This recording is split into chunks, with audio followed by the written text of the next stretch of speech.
गांधी जी की जयंती के मौके पर यानी 2 अक्टूबर को गांधी जी की जयंती मनाई जाती है। इस मौके पर एक सत्याग्रह का एहतमाम उन लोगों के लिए किया गया जो दहली फसादात के हवाले से, जो शुमाल मशरिक़ दिल्ली में जो फसादात रोनुमा हुए थे फरवरी 2020 में, उस हवाले से जिन नौजवानों को गिरफ्तार किया गया, उनके जो वालिदैन हैं, उनके जो कुछ भी रिश्तेदार वगैरह हैं, उनको यहाँ बुलाया गया था, प्रेस क्लब में बुलाया गया था।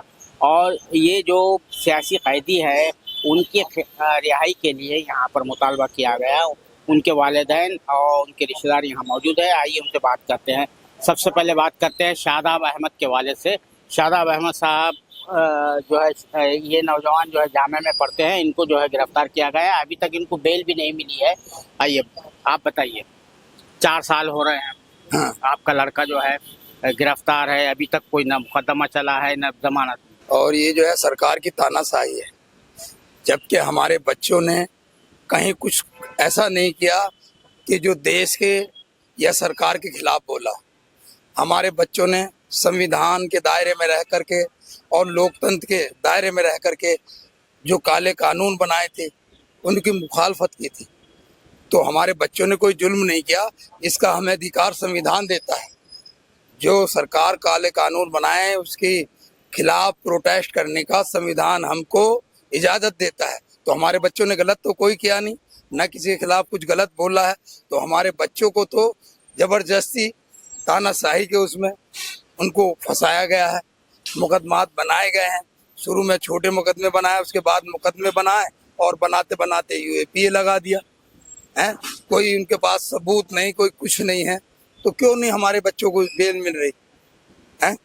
बेल मिलनी चाहिए। जब दूसरे लोगों को बेल मिल गई, उनकी भी इतनी बड़ी जो है 4 सीट में 27 हज़ार की उनकी वो है, इनकी तो 20-21 हज़ार की ही वो बनी हुई है पेपरों की। तो उन लोगों को जब जमानत मिल सकती तो हमारे इन बच्चों को क्यों नहीं जमानत मिल रही? ये सरकार की तानाशाही नहीं है तो क्या है बताइए? हैं? और ये जो हमारे जज हैं जिनको हम भरोसा करते हैं, इस देश की न्यायपालिका, भाई वो भी चुप बनी बैठी है, वो भी मौन बनी बैठी है इन चीजों पे, वो भी हक और अधिकार की बात नहीं कर रही। तो मैं इस चीज के लिए इस सरकार से भी और न्यायपालिका से, जो इस देश का चीफ जस्टिस है और जो जज है, उनसे भी इस बात की अपील करता हूँ कि हमारे बच्चों की जब बेल जल्दी से जल्दी मिलनी चाहिए और इनकी जो है जमानत के लिए सुनवाई होनी चाहिए। अच्छा, ये जो है पिछले 4 साल हो चुके हैं, एक बड़ा तवील अरसा गुजर गया है, तो आप लोगों का हौसला जो है बरकरार है या टूट गया है? नहीं, टूटा नहीं है, बरकरार है। हमारे बच्चों का भी बरकरार है, हमारा भी बरकरार है, क्योंकि हमारे बच्चों ने कोई गलत काम नहीं किया है। कमजोर होता है इसलिए कि कोई गलत काम करते। हमारे बच्चों ने जो है पूरी जो कौम है, समाज के लिए काम किया है। अपने आप को जो इसके अंदर झोंका है, किसी अपने मतलब के लिए नहीं झोंका या किसी गलत काम के लिए नहीं झोंका। जो हमारे हौसले कमजोर होंगे, हमारे हौसले तो बुलंद है। हमारे बच्चों ने ऐसा काम किया है, ये काम हर कोई नहीं कर सकता, कुछ लोग करा करते हैं। और हमारे बच्चों का मैं देखता हूँ, बच्चे कहीं नाम भी नहीं जानते उन बच्चों का, और हमारे बच्चों का हमारे जो नाम को पूरे इंडिया वाला विदेशों में भी बच्चों को जानते, जब मैं इससे मिलते वो बताते हैं। तो हमारे बच्चों का तो हमें तो फख्र है कि हमारे बच्चों ने कोई ऐसा काम किया। अरे कोई ना कोई तो करेगा इन काम को भाई। जो गवर्नमेंट हमारे समाज के, हमारी कौम के खिलाफ काले कानून बनाए के उनके खिलाफ सब नहीं बोला करते, कुछ चंद लोग होते हैं बोलने वाले, और बोलेंगे। कोई गलत नहीं किया, हमें संविधान इसकी इजाजत देता है। और ये लोग संविधान की धज्जियां उड़ा करके इनको जबरदस्ती जेलों में डाल रखा है इन्होंने। आइए हम बात करते हैं अतर खान के वालिद साहब से। ये 4 साल हो चुके हैं, अब ये 4 साल का अरसा किस तरह गुजरा? 4 साल का अर्जा फिक्रों में गुजरा, कहना अदालत में किस तरह से लड़ेंगे, लेकिन अब हौसले और बढ़ गए कि अगर काले कानून के खिलाफ लंबी लड़ाई, जेल, इनाम है तो वो सहेंगे। बस मैं यही कहूँ। आप अतर खान की क्या लगती है? आप बताइए, आपका बेटा है, ज़ाहिर बात है हर एक जो है माँ चाहती है कि मेरा बेटा मेरे करीब रहे। 4 साल से आप जो है आप जेल में उनसे मिलने जाती हैं? जी, शुरू के 2 साल तो मैं मिलने नहीं गई, क्योंकि हमारी वीडियो कॉल बंद हो गई थी, तो इस फिल्म में फिजिकल मिलाने के लिए जाने लगी। जब मैं उससे मिलने जाती हूँ तो वहाँ पर भी वो उसी तरह हंसता मुस्कुराता हुआ हमसे बात करता है जिस तरह से वो कोर्ट में आता है।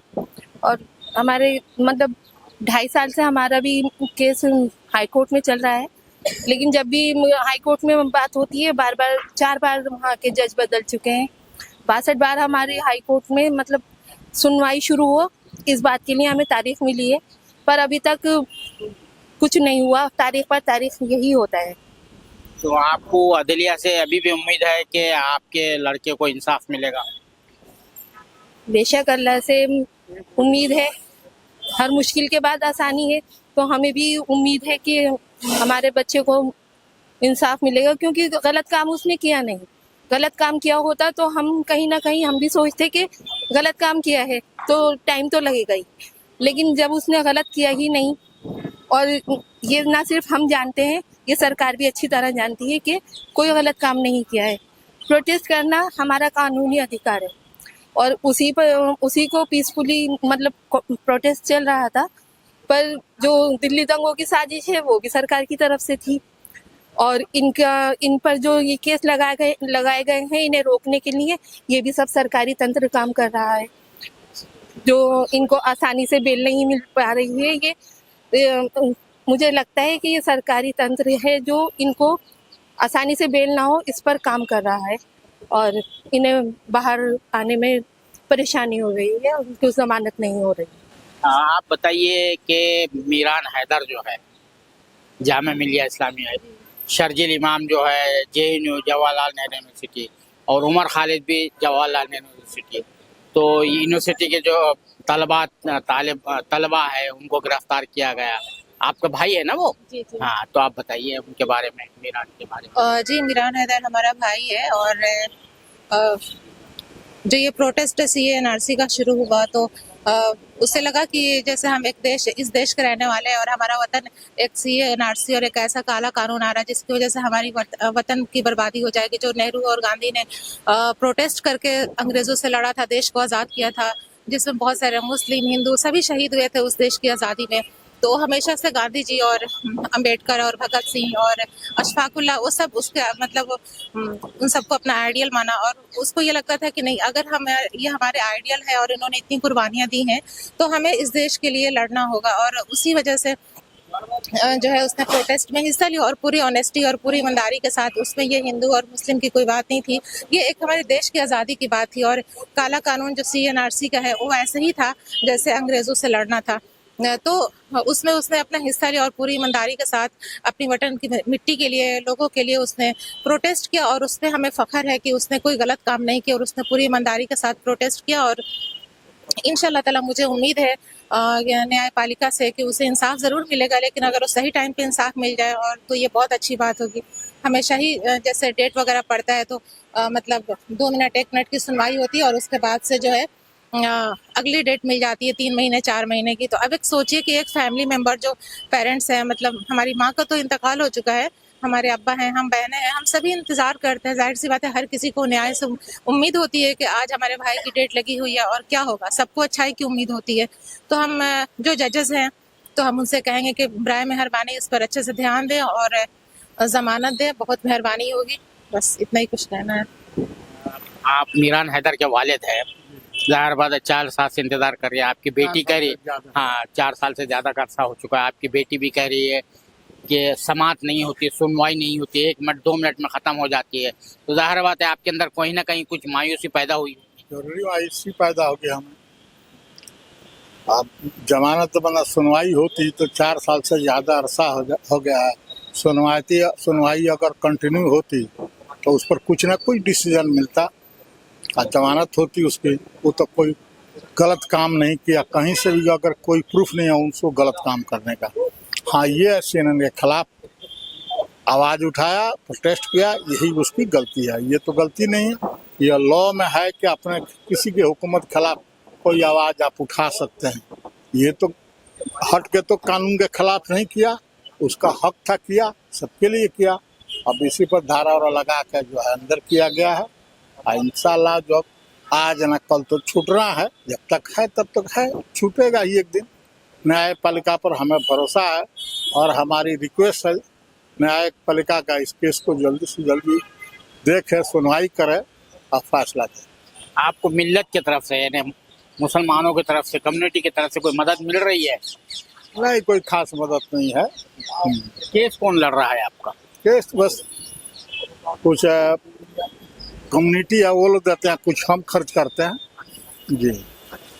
हम बिहार के रहने वाले हैं, हम बहुत कम आते हैं, कभी 2 महीना 3 महीना 4 महीना में आते हैं, 1 हफ्ते के लिए जी।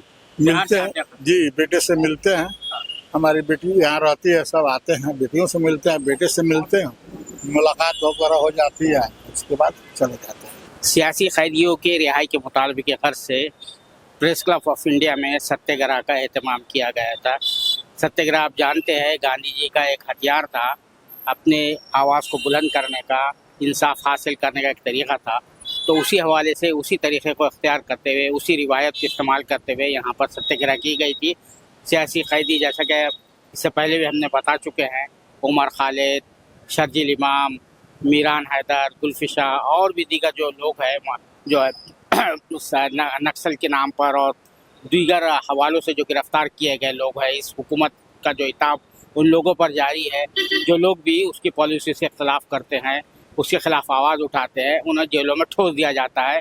और अदालतों का रवैया ये है कि एक तरफ तो बार बार अदालत ये कहती है कि bail is rule, jail is not rule, लेकिन जब सवाल यहाँ पर बेल का आता है तो इन लोगों को बेल नहीं मिलती, दूसरों लोगों को बेल मिलती है। उसी पर हमारे साथ बात करने के लिए मौजूद है डॉक्टर जान दयाल साहब, जो एक जाने माने सहाफ़ी भी है, एक्टिविस्ट भी है, ऑथर भी है। जान दयाल साहब, आप भी सत्याग्रह में शामिल थे, ये लोगों का जो दुख दर्द बांट रहे हैं। नहीं, जो 4 लोगों ने इसकी शुरुआत की थी उनमें से एक मैं भी था, हर्ष मोहम्मद, पैमेला।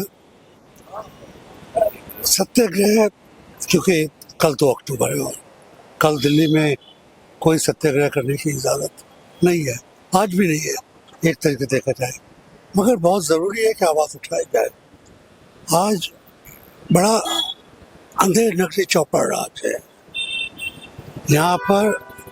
खूनी रेपिस्ट जेल से छोड़ दिए जाते हैं क्योंकि शायद वो इलेक्शन को इन्फ्लुएंस कर पाए।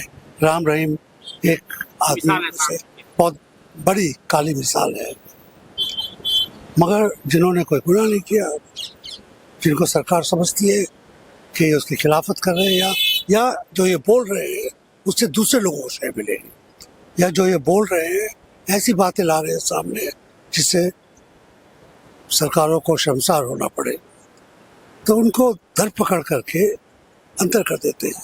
20 साल के लड़का या लड़की से लेके 80 साल तक के कवि राजनीति के, किसी को नक्सल कह के, किसी को ये कह के कि ये प्रधानमंत्री श्री नरेंद्र मोदी की जान खतरे में, की खतरा पैदा करने की कोशिश कर रहे हैं, किसी को ये कह के कि इनके घर से किताबें मिली थी, ये दलित हैं, ये कह के लोगों को बंद कर देते हैं। छोटी कचहरी बड़ी बदतमीज हो चुकी है, बेल की बात सुनना ही नहीं मानती है, खासकर अगर मुसलमानों का, ईसाइयों का, सरदारों का, दलितों का बात आए तो गाली गलौज पे आते हैं। जज महोदय भी, जिसका हम लोगों ने स्टैन स्वामी की जब बेल लेने जाते थे तो वहाँ पे जज महोदय की क्या भाषा रहती थी, कोई सभ्य समाज में उनको धक्के मार के नौकरी से निकाल दिया जाता। ये एक साजिश बन जाती है छोटी कचहरी से लेके सुप्रीम कोर्ट तक कि जितना खींचा जाए, ताकि उनको बाद में सजा तो मिलेगी नहीं, वो इनोसेंट है। जिस तारीख को भी उनकी तारीख छोड़ के जब विटनेस मांगेंगे, सबूत मांगेंगे, तो बिल्कुल, क्योंकि सबूत है ही नहीं, उनके बिना कोई दाग लगे उनकी रियायत होगी। तो इनको पहले ही जितना सता सकते हो सता दो। यहाँ पे 5 साल तो हो गए, मगर हम लोगों को जानते हैं जो 18 साल बाद जेल से छूटे क्योंकि कोई सबूत नहीं था। प्रोफेसर साहिब बाबा की मिसाल सामने है। प्रोफेसर साहिब तो सिर्फ 10 साल थे, मैं 18 साल के लड़कों को बताता हूँ, मुसलमान, जिनको ये कह के दहशतगर्द थे, और बाद में सुप्रीम कोर्ट में कहा कि इन्होंने कुछ नहीं किया और उनको उनकी जिंदगी उनसे छीन ली गई। 18 साल, 10 साल, 5 साल, एक दिन भी अगर किसी की जिंदगी छीन लेते हैं, कौन उसका जिम्मेवार होगा? उसके जो बच्चों को, उसकी बीवी को, उसके चाहने वालों को, उसके दोस्तों को, उसके माँ बाप को जो दुख हुआ है, कौन हर्जाना बनेगा? उसकी नौकरी चली जाती है लोगों की। साईं बाबा को 10 साल से तनख्वाह नहीं मिली है, जो दिल्ली यूनिवर्सिटी ने उनको नौकरी उनकी बर्खास्त कर दी थी और अब वो बेकसूर है। जिस दिन बेकसूर साबित हुआ दूसरे दिन उनकी नौकरी मिलनी चाहिए थी, उनके 10 साल की तनख्वाह मिलनी चाहिए थी, अभी तक नहीं मिली। और कर्नल पुरोहित की मिसाल है, उसको पूरी तनख्वाह मिलती रही ना, उसको सस्पेंड किया गया। एक को तो आपको नाम गिरा है, जो असली कसूरवार है वो पूछता नहीं। तो इसमें सरकार, भाजपा, आरएसएस, मोदी साहब सबसे ज्यादा, उनकी आंख के बिना कोई कुछ हो सकता है इस दुनिया में? चिड़िया नहीं उड़ सकती आज के तारीख। तो जो भी कुछ हो रहा अंधेरे में नहीं, उसका तो उनके माथे ही टेकना पड़ेगा और कोई रास्ता नहीं है। तो ये जो जंगल राज इस मुल्क में बन गया है, तो क्या आप समझते हैं कि इस मुल्क का जो है किसी भी जो भी डिपार्टमेंट है इसका यानी क्या कहेंगे उसको रिप्रेजेंटेटिव कैरेक्टर नहीं है? आप बिजनेस देखिए, चंद मखसूस जो है कम्युनिटीज है उनका कंट्रोल है, ब्यूरोक्रेसी देखिए चंद मखसूस कम्युनिटी का कंट्रोल है, मीडिया देखिए मीडिया पे चंद मखसूस कम्युनिटी का, सब जो है जितना वैसे थोड़ा सा एक विंडो है वो पॉलिटिक्स है, वहां पर थोड़ा सा ये, बाकी तो ऐसा मुल्क कैसा चलेगा? नहीं, हमको ज्यादा दुख नहीं होगा अगर आप कहें कि सबका ऊपर हिंदू राज है, सबके ऊपर ब्राह्मण राज है, हमको दुख नहीं होगा, क्योंकि हम सोचेंगे कि शायद उसमें से एक आध खुददार हो, कॉन्शियस हो, के अंदर दिल के अंदर कुछ मर्म हो। मगर यहाँ पर जो राज कर रहे हैं वो अपने और अपने दोस्तों के जेब भरना, अपने पेट भरने के अलावा उनको सूझता नहीं है। अपने पावर में इतने उनके दिमाग में चढ़ गया, नशा छाया हुआ है। मशरक़ दिल्ली में जो फसाद हुआ था, शुमाल मशरक़ दिल्ली में जो फसाद हुआ था, सीएए के खिलाफ जो है जो तहरीक चल रही थी, शाहीन बाग में तहरीक चल रही थी आइन के सीएए के खिलाफ, उसके बाद एक वहाँ पर फसाद कराया गया, उसे बहाना बनाकर कई नौजवानों को जो है और लड़के और लड़कियों को जो है कॉलेज में पढ़ने वाले, इंस्टीट्यूट में पढ़ने वाले गिरफ्तार किया गया था। उनमें से अब भी जो है उमर खालिद, शर्जील इमाम, उसके बाद मीरान हैदर और गुलफिशा और कई लोग जो है अभी भी जेलों में बंद है। उन्हें अभी तक कोई जो है जमानत नहीं मिली है। हालांकि जज साहिबान बार बार इस बात को रिपीट करते हैं, दोहराते हैं कि bail is rule, jail is not rule. लेकिन इनके मामले में, ये नौजवानों के मामले में जो सियासी कैदी बनाए गए हैं, हुकूमत वक्त के इताब का शिकार हुए हैं, इन्हें अभी तक बेल नहीं मिली है, ना इनका मुकदमा शुरू हुआ। अफसोस की बात यह है कम से कम मुकदमा तो शुरू हो जाता। और इन लोगों ने यह भी बताया कि जब भी तारीख होती है, पेशी होती है, तो मुश्किल से 1 या 2 मिनट की जो है तो वो होती है, सुनवाई होती है, उसके बाद जो है अदालत को बर्खास्त कर दिया जाता है। तो ये मामला चला आ रहा है। तो ये जुल्म का सिलसिला कहाँ ख़त्म होगा? लेकिन खुशी की बात यह है, खुशाइन बात यही है कि ये जो वालिदैन हैं, उनके जो रिश्तेदार हैं ये नौजवानों के, उनके हौसले नहीं टूटे हैं। ये बिल्कुल अभी भी जो है पुरुम्मीद है कि उन्हें इंसाफ ज़रूर मिलेगा। और जो जेल में जो कैद है, उमर खालिद, शर्जील इमाम वगैरह, मीरान हैदर वगैरह, उनके भी हौसले नहीं टूटे हैं, जैसा कि इन लोगों ने यहाँ पर हमको बताया, कैमरे पर बताया। तो बहरहाल उम्मीद तो यही है कि इन लोगों को जल्द अज जल्द जो है इंसाफ मिलेगा और ये इनकी जो तवील जो रात हुई है ये बहुत जल्द सुबह में तब्दील होगी। ये उसी हवाले से यहाँ प्रेस क्लब में एक जलसे का एहतमाम किया गया था गांधी जयंती के मुनासिबत से, जिसमें हर्ष मंदर, जान दयाल और दीगर जो है प्रोफेसर हशमत सिंह, कई जो है सिविल सोसाइटी के प्रोमिनेंट मेंबर उसमें शामिल हुए थे। उमर खालिद के वालिदैन भी यहाँ पे शामिल हुए थे, डॉक्टर कासिम रसूल इलियास साहब, और भी दीगर लोग यहाँ पे इस प्रोग्राम में शामिल हुए थे। जैसा कि आप विजुअल्स में देख सकते हैं, जो लोग अपने हाथों में बैनर पकड़े हुए थे और मुतालबा उनका यही था कि इन लोगों के साथ इंसाफ होना चाहिए, इन सियासी कैदियों को फ़ौरन रिहा किया जाना चाहिए। कैमरामैन निशान राय के साथ मैं अब्दुल बारी मसूद, नई दिल्ली।